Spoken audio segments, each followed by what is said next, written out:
Hey there, it's Faith Talk Live. I'm Dan Ratcliffe, And I'm Ezra Ortiz. and we are so glad to be joined by Stacey Sadler, who is let's see here, you are a licensed professional counselor, an EMDR, we got to find out what that is, certified therapist, and an author and single mom. Basically, you do it all, is what you do, Stacey. And she is in my home state, God's country, Texas. And so, welcome, Stacey. We're glad you're here. Thank you. I'm glad I'm here too. Well, first of all right, you got to tell us, what is an EMDR certified therapist? Oh, it's a big old acrostic word, just like all of our psychology terms. It's eye Yeah. movement, desensitization, and reprocessing, which is a trauma therapy. It's a therapy Oh, that we wow. use that includes bilateral stimulation of the brain to help reprocess trauma and get relief for clients. That sounds like fun. Or not, maybe not fun, but it sounds very cool at least, though. It is really cool, and the results are even cooler. Wow. So is this done like with a machine, or what? How do you do this? I'm curious now. It can be done with tappers in the hand. It can be done with eyes. It can be done with sound as well. Hmm. There's several different Wow. modalities. Very cool. All Yeah, right. that is So very cool. we're talking to you about your book today called Understanding and Loving Your Child as a Single Parent, that you wrote with our good friend Stephen Arterburn, who we've had on the show several times. And he said, you know what? I'm sick of Rick and Dan. Why don't you talk to Stacey? And I'm glad we did. Now, hopefully, Stacey, you have at least some of Steve's sarcasm gift, Oh, and I think you Lord, do. that's only Steve. That's only Steve. Okay. Only Steve can have that much sarcasm, right? That's right. All right. So let's talk about. Well, first of all, before we get into the book, let's find out what made you want to write "Understanding and Loving Your Child as a Single Parent." Tell us a little bit about yourself, and then we'll get into the book. Well, I came into single parenting as my kids were teenagers, but it still was a huge impact on my life after an unwanted divorce. And it was something that I found out a lot about myself about and a lot about the Lord about. And so it just seemed like a great idea. I've got the opportunity from New Life, which is always giving people amazing opportunities. And Hmm. when they said, "Hey, would you write this book?" I said, "Absolutely." I always wanted to write. So this was a great opportunity. Awesome. Yeah, very, very cool. So you're writing about being a single parent, and what? Maybe dive a little bit deeper into what are some specific challenges that single parents face? Well, especially if you have young kids, doing it alone, not having a partner the way I think God designed it to be, obviously, is a limitation. Exhaustion for one is hard, and I think the world these days, and especially the church, is not necessarily that they don't know what to do with single people. So we don't get supported like we ought to in so many different ways. So part of it is that. Part of it is there's not a good cop, bad cop. You don't have a parent that plays both sides of the fence. You're doing it alone, and that can be challenging. Also, isolation and loneliness. You're just working hard and you're raising your kids, either male or female. It's difficult. Those are just a few of the challenges. Hmm. We're talking to Stacey Sadler, the co-author of Understanding and Loving Your Child as a Single Parent, and talking about one of the things you talk about in the book is the importance of community. So you're not just doing it by yourself, which you kind of touched on there, but community not only from church, from friends, but also remembering that you're not alone with God as a kind of a co-parent. Talk about that. Yeah, all of that is so important. When we can't do this alone, and sometimes people just put their nose to the grindstone and think, "I got to do it by myself. I got to do it by myself." I and New Life both are just big community people. It takes a village to raise those kiddos. And Mhm. if you're a man and like Steve writes about in the book, and you don't, there's not a mother influence, in the home, find some of your friends that can influence the woman around girl things about makeup and boys and dresses, clothes and things like that. And same with women. I always prayed and still do for good mentors for my son, Mhm.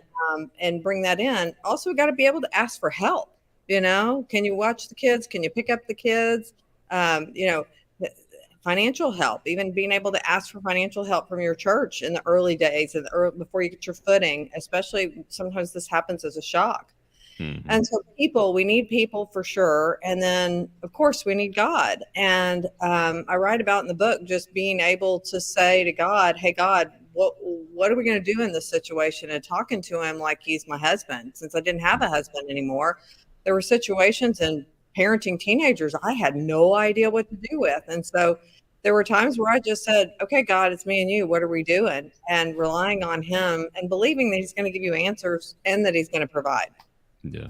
Yeah, I think that's great. I think, I love the way that you guys said co-parent, God as the co-parent, and because really that's a concept that should not really be just for single parents, right? I mean, even if you're, married, that should be the concept, is that God is always there. He's always, I mean, obviously the Bible talks about God being our father. And so that needs to be well implemented really in any home. So I love that you guys speak to that. Um, what is maybe a piece of advice? You talked about having different mentors in your kids' lives, to kind of help rally around you, as you're raising these kids. What is maybe a piece of advice that you would give to a parent, who is having a tough time connecting to their child? Just, if they want to have that relationship, maybe they've experienced, they're still experiencing the trauma of divorce. How do you connect there? What would you say to that parent? Two things. First of all, get help for yourself.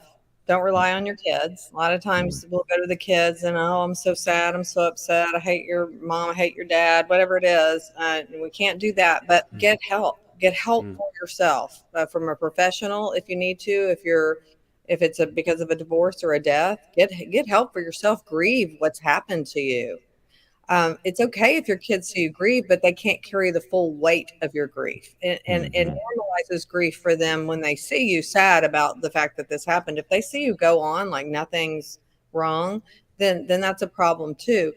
Get help for yourself. And then also, when you get help for yourself, you learn how to hold space for your children. And what I mean, I read a chapter on that, and it's about being able to just listen to your children openly without trying to fix their problems, without trying to control them, but offering a safe place for your children. And you can't accomplish that if you're not healed yourself. Mhm. Even if kind they the wackiest thing, hey, I want to get a tattoo and I'm 15, Oh, really? Tell me about that. What makes you want that? Do your friends have them? And you just have a conversation versus, are you crazy? Which is what we want to do so quickly. Yeah. Right. But it's like, get into their heads, understand the world they're living in, because they're living in a very, very difficult world. Yeah. Yeah, definitely. And you mentioned self-care, and that's one of the things that also that you talk about is just how important that is to rest, to heal yourself, journaling, things like that. Because single parents oftentimes just feel like they have to work and work and work and nose to the grindstone and just completely burn themselves out, which is not healthy for them or for their kids. Talk about the importance of that self-care. Well, so often we don't want to take care of ourselves first. And, the title of that chapter is Put on the Oxygen Mask, just like they tell you in a plane, is you got Yeah, to put in yourself first before you can yeah. take care of anybody else. If mama or daddy ain't happy, ain't nobody happy. So when you take care of yourself first, then what the overflow is taking care of the kids. And that doesn't mean neglecting the kids. It just means taking time. Sometimes we get so overloaded with kids' activities and things with the children that we forget about ourselves, and it shows. And Mhm. the word says to guard our hearts, for out of it flows the wellspring of life, and that is so true. So that means getting support for yourself, taking time for yourself to be with the Lord, to take time alone, away from the children, to be a separate, unique individual, not just a parent. Oh, and there's Mhm. just so many more things. You have to get the book to figure that out. But Yeah. Yeah, there you go. Yeah, that's really great. So I know you also touch on the book, when and how to date as a single parent. I'm sure that those can be very difficult waters to navigate. I know speaking, from just my own life experience, I was born in a single mother home.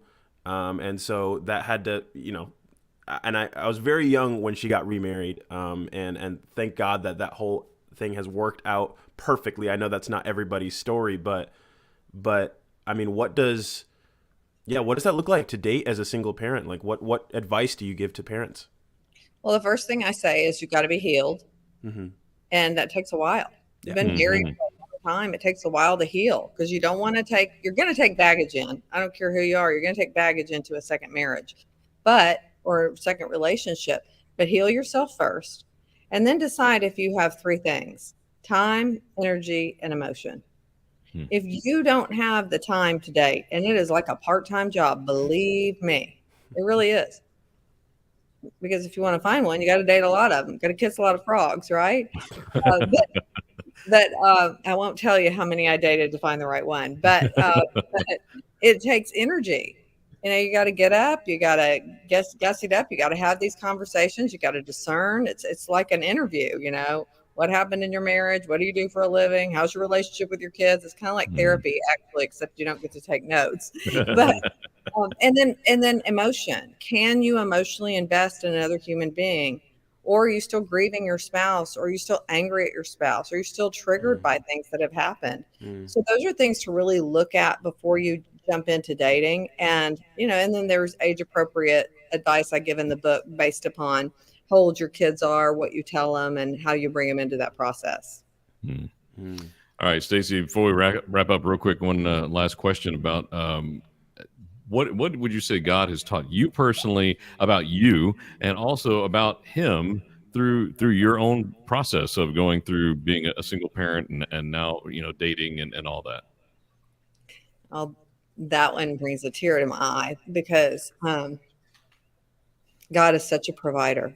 And I have watched him provide more than my heart and mind could ever imagine. Because in those early days, I thought my life was over. Never could have envisioned what he had in store for me. And so many single parents, a lot of single parents come to me, and they're married when they come to me, and I work specifically with betrayal, and they end up divorcing. And I one day sat down with God and said, Lord, am I leading too many people to divorce? Because I'm not pro-divorce, I'm pro-marriage, but I'm also pro-healthy marriage and healthy individuals. And he started showing me all of the people and all the single parents that he had provided for. And I'm telling you, things that you just can't make up. Money, my situations, money on the street, exactly the amount I was going to spend on an iPhone when I didn't think I needed to be buying an iPhone. Stuff like that, like jobs, titles, private school education, just gifts in the mail, $2,000. God will provide. He does not take kindly to people being in abusive or bad situations. So that's the thing that God has just shown me time and time again. Wow. Awesome. Stacey Sadler, the author of the book, Understanding and Loving Your Child as a Single Parent, co-author with our friend Stephen Arterburn. You got to get that. You can find it at staceysadler.com or pretty much anywhere you find books, right, Stacey? I mean, you can find it anywhere. Yeah. All right. Well, Stacey, we appreciate it. We'd love to have you back on. You're fun. And of course, you're a Texan, so you're welcome anytime you want to be on. Thank you. Let's talk to you again in a few months just about how the book's going and how you're doing and all that. How's that sound? Sounds great. All right. Awesome. It's Stacey Sadler, staceysadler.com. We got to take a break. I'm Dan Ratcliffe. And I'm Ezra Ortiz. And this is Faith Talk Live.